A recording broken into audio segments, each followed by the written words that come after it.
the trail is actually up above us. But this should go back into it. Hello, and welcome back to Follow. It's May 5th, 2025, and we are continuing our epic Utah adventure series. After fueling at the Maverick on the west side of town, I spent some time visiting a few of the local celebrities here in Green River.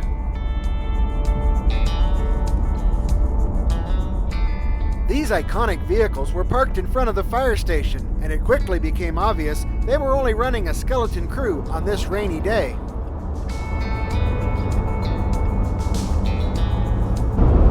Alright, good morning. It is day 3 of our time here in the San Rafael Swell area. Just left Green River and headed back west. It rained overnight. Hoping it's not muddy. It's been really dry, as you've seen from the last 2 days worth of videos, really dusty. So hopefully it's just knocked the dust down and it's not super muddy. We have changed where we're going for today. We were going to go down and do a loop south of Interstate 70, and it looks like that's where the storm's kind of sitting, at least for now. And we are going to go do the Black Dagon Canyon, about a 15-mile trail, and looks really cool. So yeah, we're going to go check that out and see what we can get into.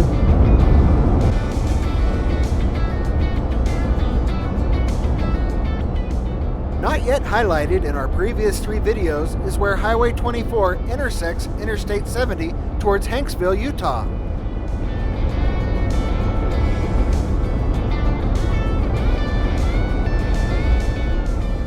This provides an alternate access point to the swell via Goblin Valley State Park.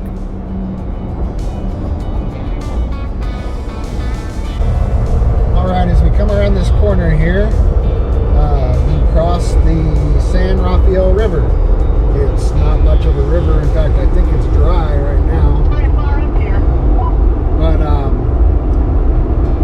anyways, our exit for the day is going to be right at the 147 mile marker. And so we're headed west from Green River, and we will be turning right off of the interstate.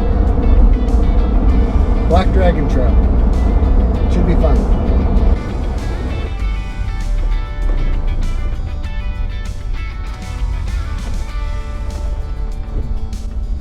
Alright, we made the turn off the interstate. We immediately come to a gate. We're going to have to open that and get through it. And when we get to the other side, I'm assuming we'll probably stop and air down the tires. But we're going to immediately go into a really deep canyon here, it looks like. So super excited. Ought to be fun.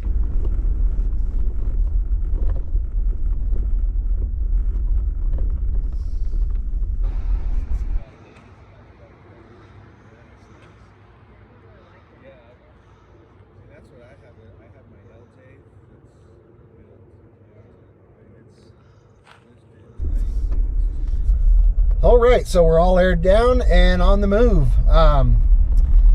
We are probably just a quarter of a mile or so from heading into this this canyon. So it looks really cool from down here, and excited to get up in it and start exploring. There's supposed to be some petroglyphs and an arch. I think you have to hike to them, so we may not see those today, but just something to keep in mind if you are in this area, because both of those hikes start not too far off the interstate here. So riding by myself today. Unfortunately, Alicia had to go back for work, so she's back home and at work today. And Logan went back because he has, even though he's homeschooled, he has shared school 1 day a week. And with it being May, he only has a few more of those weeks left and felt like he needed to be back for that. So it's just me for the next couple days. We do have Evan back out with us today, and his wife Jill, and Lane and Marsha are with us. So still should be a good day. I'll try to film as much as I can. Marsha has volunteered to do some filming for me, so she will play the role of Alicia. We'll do what we can for you.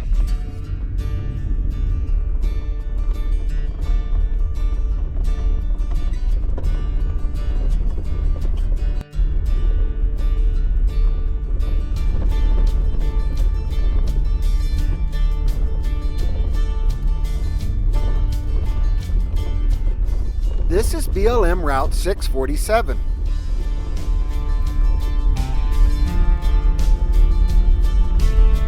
Nope, you need to turn there. This left turn here continues you on the designated route and remains BLM 647.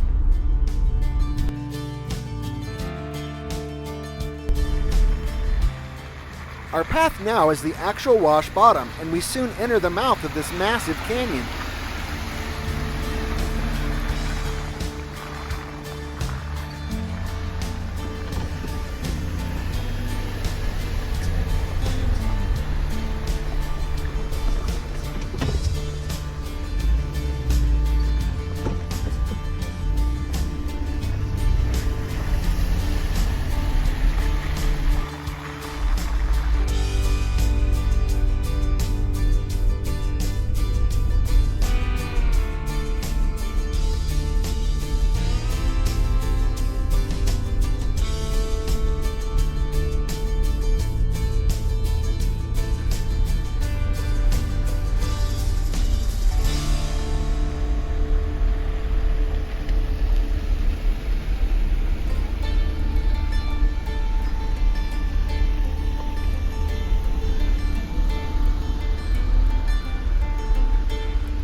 Tell me when to stop and when you want to film again. I mean, it all looks awesome, so I don't know what to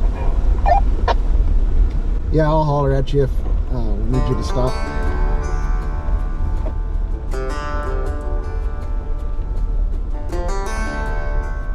We stopped here at the Black Dagon Pictograph Panel. Unfamiliar with the site, we were puzzled as to exactly what we were looking for.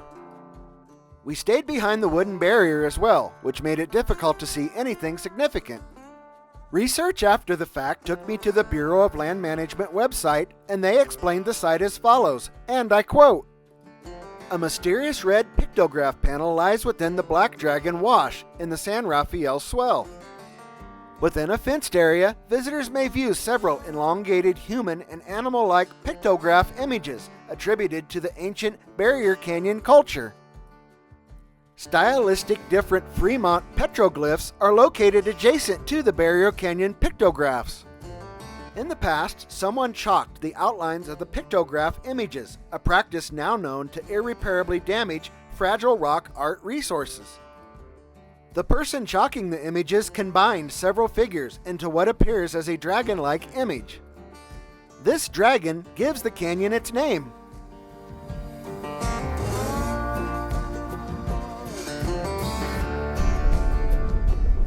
After spending a few minutes exploring, we continued on.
The trail is actually up above us. But then she'll go back into it.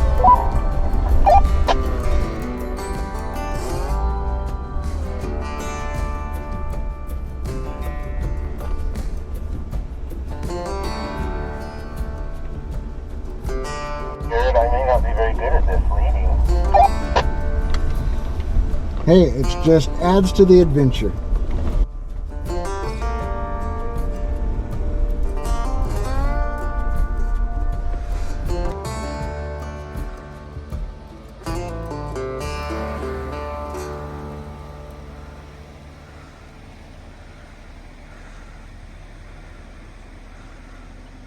We are really enjoying the beauty, solitude, and isolation of this deep and narrow canyon. The light drizzle of rain, although making it difficult to film, provided a tranquil and peaceful environment.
Take two, and action.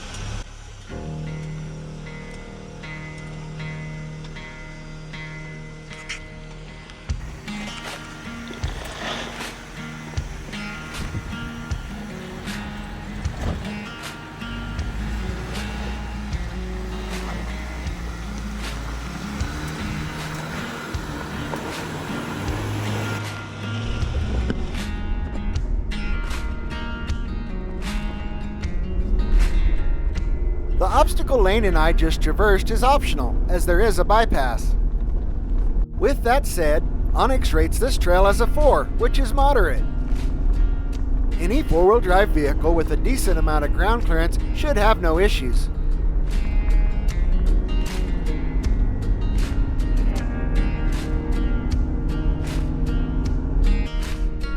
We are running the trail from east to west, bottom to top, but Onyx suggests a west to east direction of travel, as navigating down the canyon would be the easier route. Also, make sure to check the weather conditions carefully. We knew without a doubt there were no heavy rains anywhere in the area, so we felt safe being in the canyon on this rainy day. You would not want to be in the canyon during heavy rains, however, due to the possibility of flash floods, and if there was already water in the canyon, it would make travel extremely difficult.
By this point, the trail transitions from a deep, narrow canyon to a vast, open, and rugged landscape as you continue to gradually claw your way towards the top.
saw that. You made a big splash.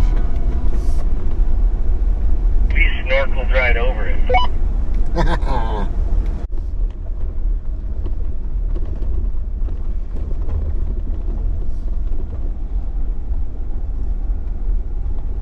It was getting to be lunchtime, but the ground had become increasingly saturated. I radioed ahead to Evan to be on the lookout for a nice rocky section where we could stop and eat. Evan did just that, so we enjoyed some yummy food and got back underway.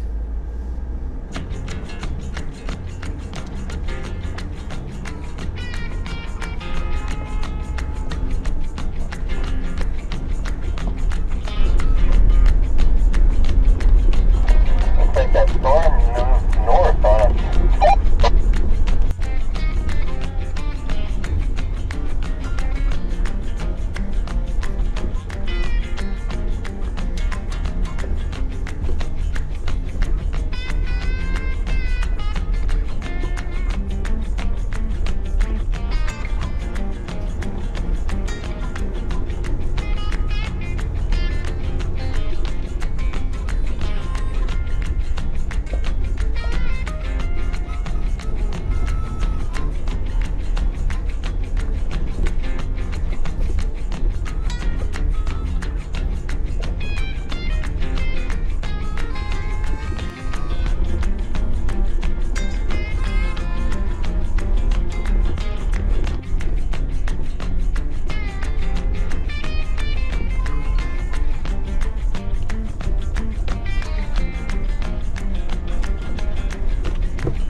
Ever since making the turn into the wash bottom at the beginning of the video, we have been bordering the Mexican Mountain Wilderness Study Area on the right side of the trail and Bureau of Land Management land on the left side of the trail.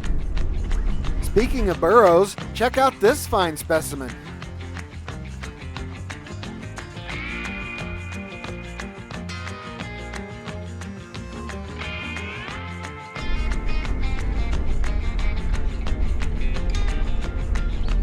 Here the trail intersects with the Swayze Leap Loop Road, and the route designation changes to BLM 6755. The loop is to the right, but we continued left.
Here's where the Swayze Leap Loop Road ties back into the Black Dragon Wash Trail on the west end of the loop.